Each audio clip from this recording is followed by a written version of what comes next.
Bonjour, ravi de vous retrouver ici depuis Bruxelles, depuis le cœur du Parlement européen. Dans ce nouveau numéro d'Europe Hebdo, nous allons ouvrir ensemble les portes de l'Europe. Et voici le programme. Comment assurer une évaluation juste et équitable pour nos lycéens? Faut-il envisager un baccalauréat au niveau européen? Notre reporter Jonathan Dupriez s'est rendu en Allemagne, qui fait la part belle au contrôle continu. Mais d'une région à l'autre, certains estiment que les examens ne se valent pas. Nous questionnerons entre autres ce modèle allemand avec nos invités en plateau. Mais avant tout, ce qu'il ne fallait pas louper dans l'actualité européenne cette semaine, du vote des eurodéputés en faveur d'un chargeur universel pour les smartphones à la sortie officielle du Royaume-Uni de l'Union européenne.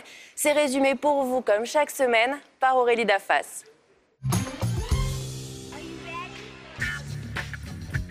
Les députés européens votent en faveur du chargeur universel. Au nom des droits des consommateurs et de l'environnement, les eurodéputés adoptent à une très large majorité une résolution demandant à la Commission de légiférer avant l'été. L'harmonisation de la connectique pour les téléphones portables n'est pas une idée neuve, mais elle se heurte aux réticences de l'industrie. Apple s'oppose fermement à l'idée d'un chargeur universel. C'est désormais à la Commission européenne de décider. La solidarité européenne se met en place face au coronavirus. À la demande de la France, l'Union européenne a activé son mécanisme de protection civile. Elle prend donc en charge une partie du coût des rapatriements des citoyens européens. L'Union va également faciliter l'approvisionnement en fournitures médicales d'urgence en réponse à la demande du Premier ministre chinois. La Commission européenne annonce aussi une subvention de 10 millions d'euros pour soutenir la recherche sur le coronavirus. Un appel d'urgence pour des projets de recherche a été lancé. Emmanuel Macron en visite officielle en Pologne. Les relations entre les deux pays sont tendues depuis plusieurs années. Le président français avait notamment critiqué les réformes de la justice et accuse la Pologne de bloquer l'agenda de neutralité carbone. Dans l'Europe post-Brexit, la Pologne renforce son poids au sein de l'Union. La France cherche donc à se rapprocher. Les chefs d'État ont parlé d'un tournant dans les relations entre les deux pays.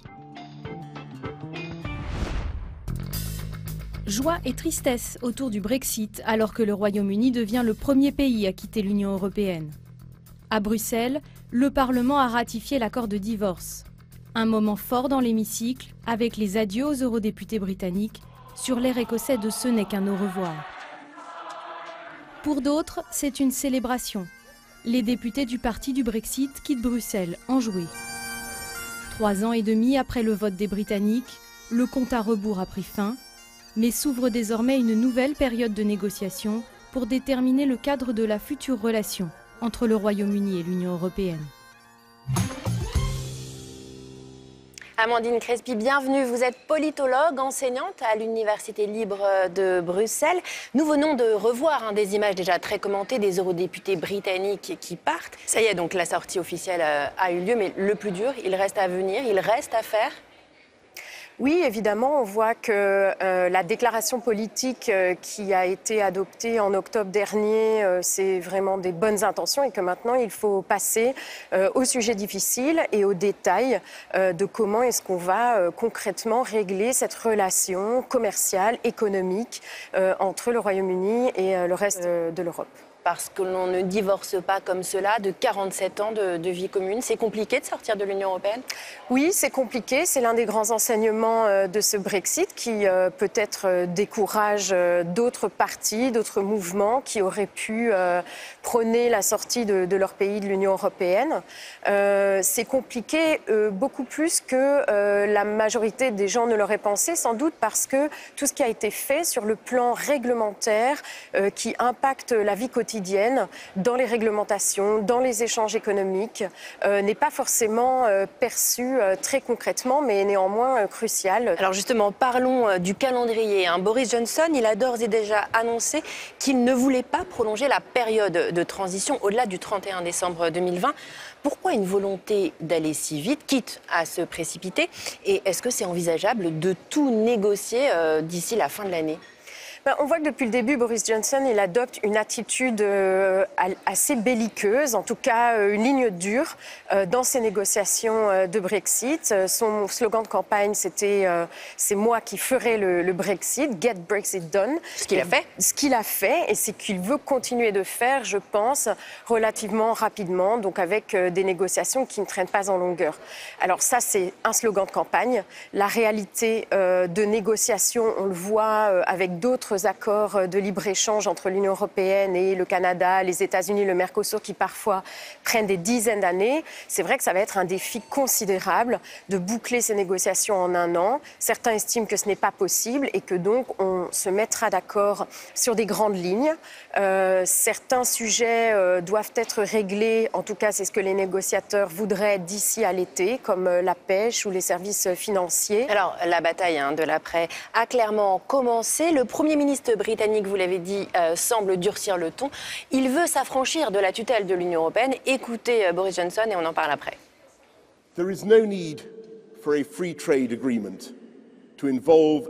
Il n'est pas nécessaire que l'accord de libre-échange implique l'acceptation des règles de l'Union européenne sur la concurrence, les subventions, la protection sociale, l'environnement ou toute autre chose similaire, pas plus que l'UE ne devrait être obligée d'accepter les règles britanniques. Le Royaume-Uni maintiendra les normes les plus élevées dans ces domaines, meilleures à bien des égards que celles de l'UE, sans être contraint par un traité.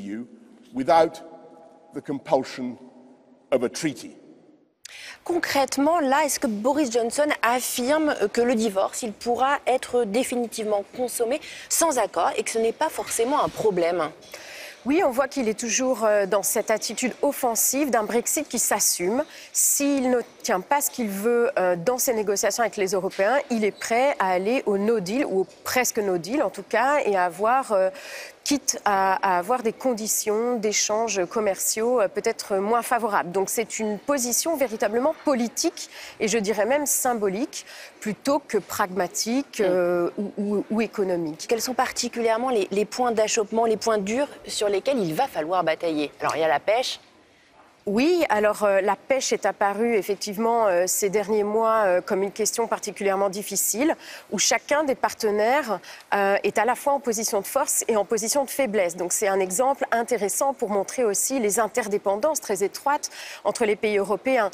Les Européens pêchent massivement dans les eaux britanniques qui sont à la fois proches et aussi très poissonneuses, mais les Britanniques vendent en très grande majorité, environ 70% de leurs produits de la pêche aux Européens. Donc s'ils n'obtiennent pas l'accès au marché unique, finalement, à quoi bon leur servira de jouir de l'entièreté de leur zone de pêche? Donc on voit bien que les points de tension se situent ici.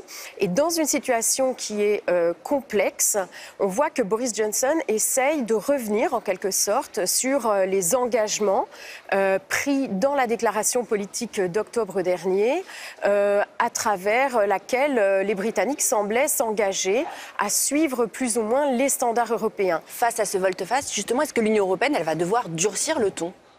Oui, je crois que c'est ce qu'elle est en train de faire, à la fois à travers la voix de la présidente de la Commission européenne, Ursula von der Leyen, qui est allée s'exprimer à Londres récemment, à travers la voix de Michel Barnier, qui tous les deux martèlent finalement le même message qu'ils ont martelé au cours des derniers mois. C'est le credo de l'indivisibilité des libertés de circulation au sein du marché unique. Donc on ne peut pas avoir une libre circulation des marchandises sans tarif douanier si on n'a pas à la fois un accord sur... Minimum de garantie. Un minimum de garantie, que les standards sociaux, environnementaux seront les mêmes. Alors on a beaucoup salué durant ces 3 années de travail le travail justement du négociateur en chef de l'Union européenne, Michel Barnier. Comment va-t-il réussir à garder les 27 unis face au Royaume-Uni ? Je pense qu'il y a plus de chances de rester unis si on garde les négociations dans le cadre d'un accord global, type CETA, qui chercherait à régler toutes les questions. Dans le cas où un accord global ne s'avérerait pas possible et où l'on se dirigerait vers des négociations d'accords particuliers secteur par secteur, là on pourrait éventuellement voir apparaître des dissensions entre Européens en fonction de leurs différents intérêts qu'ils pourraient avoir dans différents secteurs. Affaire à suivre. Donc merci à Amandine Crespi d'avoir répondu à nos questions. On passe à un tout autre sujet. En France, le bac est en cours de transformation et suscite une forte opposition du monde enseignant. Les raisons de la colère, moins d'épreuves terminales et l'intégration du contrôle continu dans la note finale. Presque la copie conforme du bac outre-Rhin, en tout cas sur le papier. Notre reporter Jonathan Dupriez s'est rendu en Allemagne pour comprendre le système de l'abitur, le bac allemand.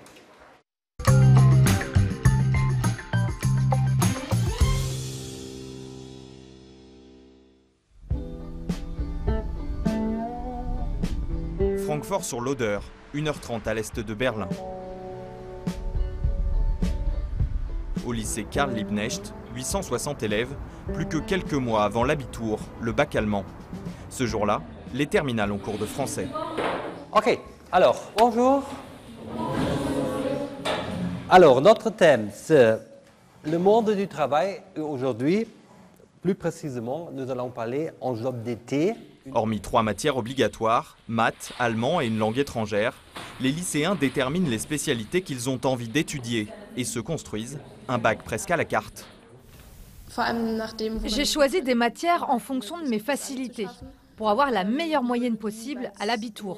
J'ai pris biologie parce que c'est important pour mes études. Je voudrais faire médecine plus tard, ça devrait m'aider.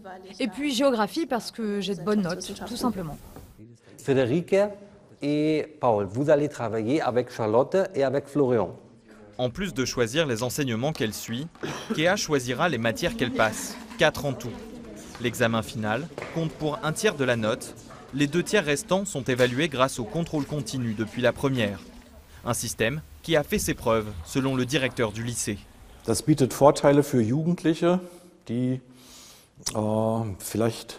L'avantage pour ces élèves qui ne sont pas les plus à l'aise, c'est qu'ils n'ont pas besoin d'être à 100% de leur capacité le jour de l'examen. Pourtant, ces élèves ont souvent beaucoup de potentiel et donc pendant la première et terminale, ils ont le temps de montrer de quoi ils sont capables. Genügend Möglichkeiten haben zu zeigen, was in ihnen steckt. Contrôle continu, matière obligatoire. Si ces modalités sont les mêmes pour tous, l'Abitur diffère suivant les régions.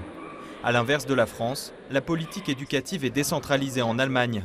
Chacun des 16 Länder décide de son propre bac. Il y a différents bacs, c'est vrai, qui varient selon la région où l'on vit. Et même les examens sont différents en allemand, en mathématiques, en biologie, en anglais par exemple.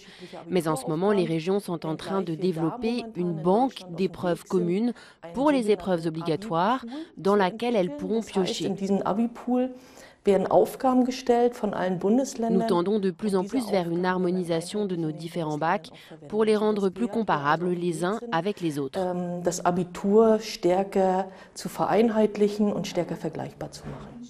Cette banque d'épreuves reste toutefois à la discrétion des régions et certaines rechignent à l'utiliser. Mais le milieu scolaire allemand s'écharpe sur une autre question, celle de la notation.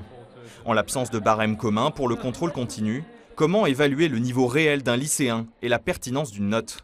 Ce qui fait débat, ce sont les notes de contrôle continu. Dans quelle mesure leur attribution varie? Cette question ne pourrait être réglée que si l'on élaborait un standard de notation indépendant, commun aux établissements, pour attribuer les notes. En l'absence de notes comparables, se pose la question de l'égal accès de tous à l'université. Car la note à l'Abitur est le critère de sélection numéro 1 des facs, particulièrement sélectives. Des syndicats enseignants accusent même certaines régions de surnoter leurs élèves pour leur assurer une place en fac, un problème que pointent les recteurs d'université.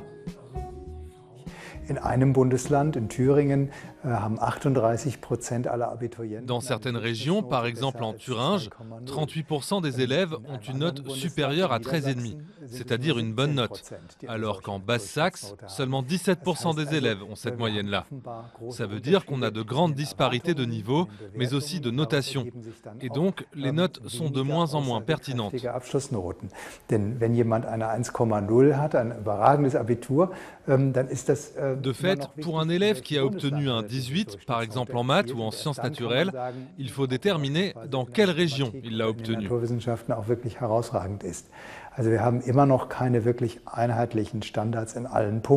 Et c'est seulement comme ça qu'on saura s'il est vraiment excellent ou non.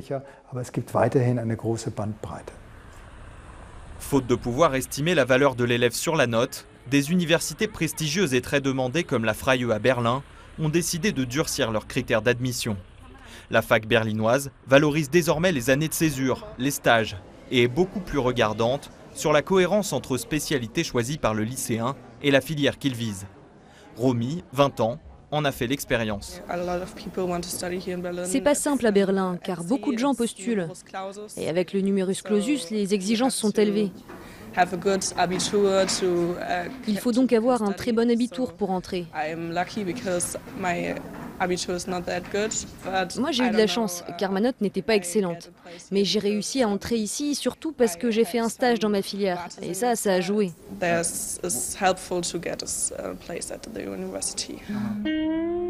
Selon un récent sondage, 80% des Allemands seraient favorables à un abitur pour tous.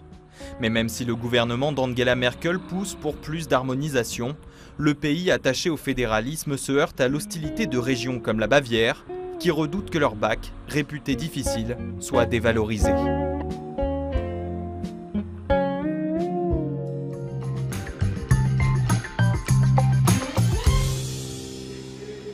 Et j'ai le plaisir d'accueillir sur ce plateau Tilly Metz. Bonjour, vous êtes luxembourgeoise et vous siégez ici au Parlement européen au sein du groupe Les Verts. À vos côtés, Clotilde Armand, eurodéputée roumaine Renew, le groupe centriste européen. Et puis face à vous, François-Xavier Bellamy. Bonjour, vous êtes français, député européen sous l'étiquette du Parti conservateur, le PPE. Bienvenue à tous les trois. François-Xavier Bellamy, on vient de le voir dans le reportage, le modèle du bac allemand, l'Abitur. Est-ce que c'est un modèle à suivre? Il y a des similitudes avec le nouveau bac à la française. Il y a des similitudes en effet, mais ce qui est très intéressant dans le reportage que vous venez de montrer, c'est que l'Allemagne est en train de faire un chemin qui est l'inverse de celui que nous faisons aujourd'hui en France avec la réforme proposée par Jean-Michel Blanquer.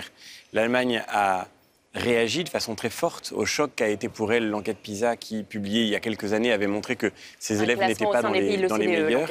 Et elle a tenté d'abord d'harmoniser, on le voit, les politiques éducatives entre les différentes régions, de rapprocher par exemple les systèmes de notation, et puis de diminuer la spécialisation qui était offerte aux lycéens en offrant un tronc commun plus solide de culture générale. Nous faisons exactement l'inverse aujourd'hui en France, c'est-à-dire que nous décentralisons l'évaluation à travers des épreuves qui ne sont pas vraiment des épreuves de contrôle continu, on n'a pas fait un choix clair et donc elles sont très complexes pour les établissements, mais elles vont être beaucoup moins lisibles et le bac sera beaucoup moins national.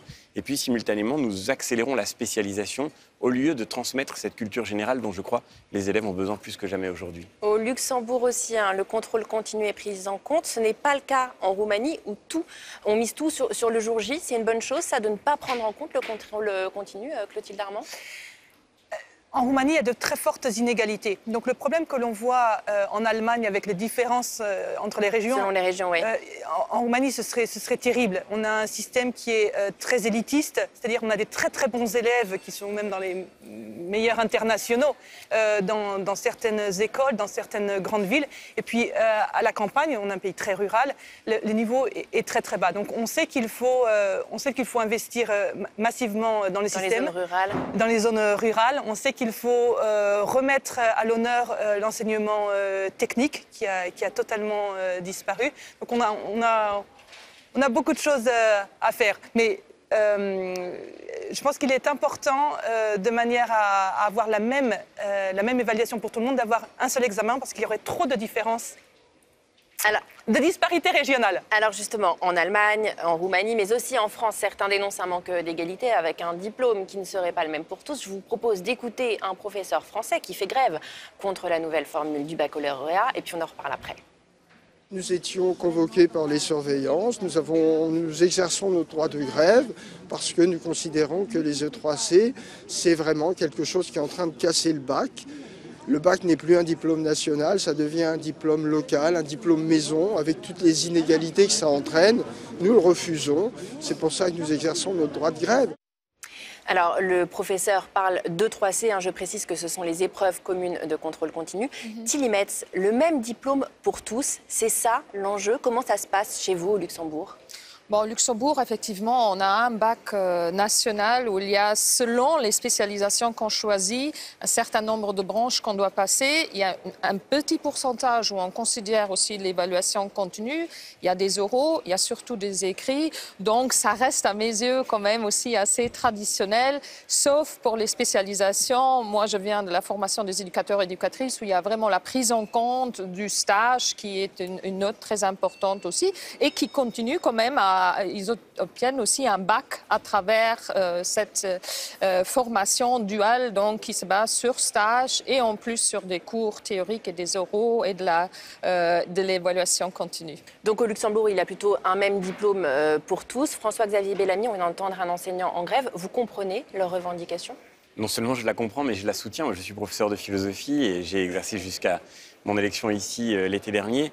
Et je crois que ce qui se joue d'ailleurs dans cette réforme et la manière dont elle est mise en œuvre, c'est un mépris très profond du métier d'enseignant, du travail de l'évaluation et du travail des élèves. En fait, ces épreuves n'ont pas été préparées.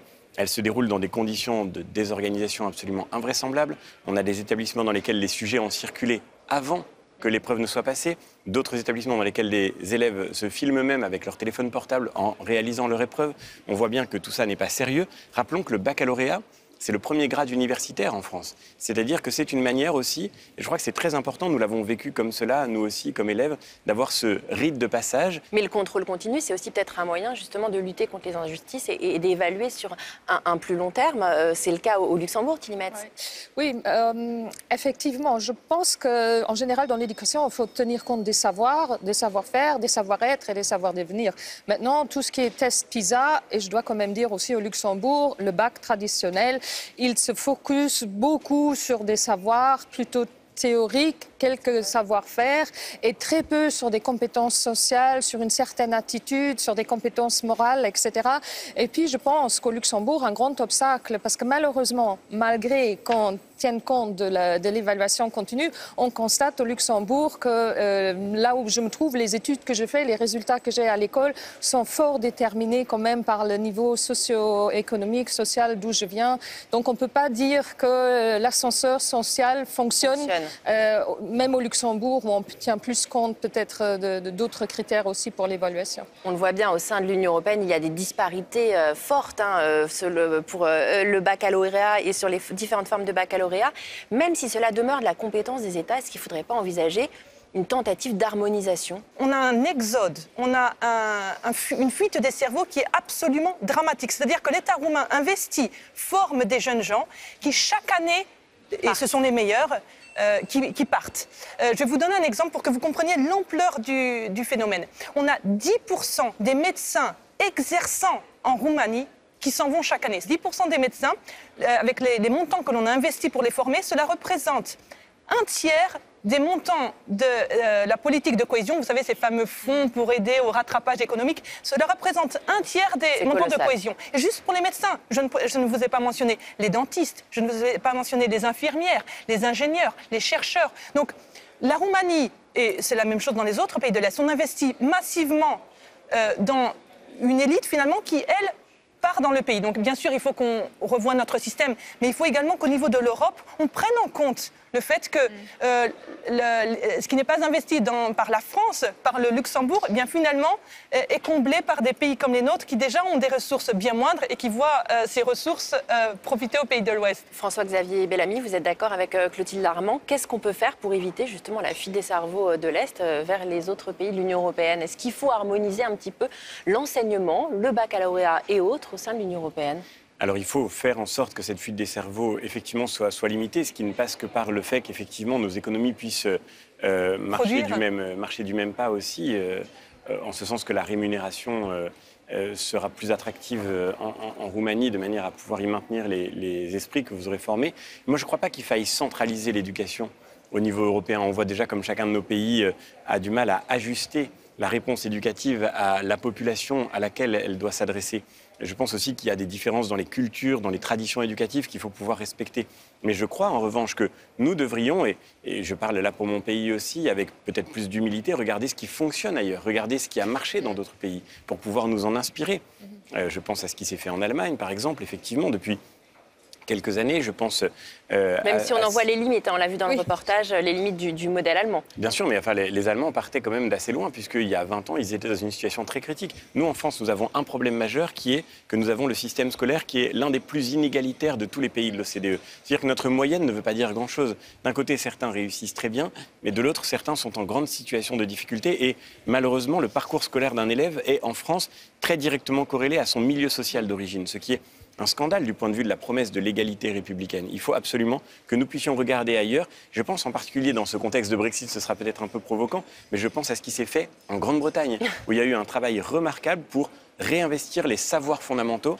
Et aujourd'hui, on le sait, la Grande-Bretagne a de bons résultats dans les classements PISA et dans le domaine éducatif. Alors justement, derrière les réformes, hein, l'enjeu c'est la qualité de l'enseignement et puis le niveau des élèves. Et là, il faut regarder l'enquête PISA, un classement réalisé par l'OCDE tous les 3 ans. Un mauvais classement de l'Allemagne dans les années 2000, vous l'avez dit, avait poussé le pays à réformer son système éducatif. La France arrive en 23e position, un peu derrière l'Allemagne. Le Luxembourg et la Roumanie, vous êtes plus loin. Est-ce que ce classement, il veut dire quelque chose, Tilly Metz ? Oui, il faut relativiser. Ce qui est bien dans tout ce qui est PISA, c'est qu'on se remette en question, qu'on remette en question nos systèmes d'éducation, ça c'est très bien. De l'autre côté, quand je regarde maintenant pour le Luxembourg, tous les tests sont passés pour la plupart des élèves pas dans leur langue maternelle, donc on a une très grande hétérogénéité au Luxembourg, point de vue langue maternelle. Plus de 50% des élèves ne sont pas luxembourgeois et les tests ne sont pas faits en luxembourgeois ni dans leur langue. Donc ce qui est certainement un obstacle. Et puis le PISA, maintenant, cette évaluation toutes les 3 ans, c'est quand même des objectifs à très court terme. Et puis, comme je l'ai dit tantôt, on n'évalue pas d'autres compétences essentielles et des attitudes. Ça a une visée économique quelque part, le test PISA. Donc moi, je voudrais quand même aussi des citoyens, des citoyennes critiques, qui soient flexibles, qui aient une certaine envie et attitude d'apprendre. Et tout ça, le test PISA, donc il faut relativiser. Ne le prend pas forcément en compte. Vous relativisez. Je précise quand même que le premier pays de l'Union européenne dans ce classement, c'est l'Estonie qui parvient à la 5e position, qui depuis plusieurs années a mis la priorité sur la qualité de l'enseignement à la petite enfance. Le pays a également donné des primes aux enseignants. Est-ce que vous avez un commentaire sur ce que l'Estonie a mis en place, Clotilde Armand ? Moi, je pense que... Tout miser sur la petite enfance et puis revaloriser le travail des enseignants ? Il faut absolument revaloriser le métier d'enseignant. Dans des pays dont l'économie s'est effondrée, alors je vois qu'ils ont bien pris le taureau par les cornes en Estonie, mais dans les pays comme la Bulgarie, la Roumanie, lorsqu'il y a eu un effondrement de l'économie, un effondrement des budgets de l'État, ce sont finalement souvent l'éducation et les enseignants qui en pâtissent, et ce sont des métiers qui ne sont pas reconnus, qui ne sont pas considérés, donc il va falloir faire un effort énorme pour reconsidérer ces métiers, et notamment sur les métiers techniques. Il y a eu une dévalorisation, une reconnaissance sociale très faible de ces métiers. Les écoles techniques ont été fermées, notamment incroyable par les gouvernements socialistes. Donc il va falloir absolument reconnaître, et on a une nouvelle économie que l'Europe veut lancer, il va falloir qu'on remette de nouveaux métiers et qu'on forme des gens dans ces métiers. François-Xavier Bellamy, un dernier commentaire sur la recette du modèle estonien. Si l'enquête PISA a toujours montré quelque chose, c'est que le facteur décisif pour la qualité de l'éducation, c'est l'enseignant.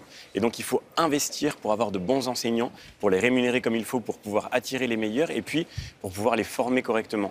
Et la dernière chose que je voulais dire, pour revenir sur ce que vous disiez tout à l'heure, c'est à titre personnel, je ne crois pas du tout qu'on puisse opposer les savoirs et les compétences. Je pense que nous ne sommes ouverts au monde, nous ne sommes rendus capables d'apprendre, de nous mettre en relation avec les autres, que par des savoirs très fondamentaux que nous avons pu recevoir. La lecture, l'écriture, les capacités de calcul qui construisent la raison critique. C'est cette transmission d'un héritage qui fait que nous sommes capables d'inventer notre avenir. Et je crois que c'est ça le grand pari éducatif qu'il faut savoir retrouver.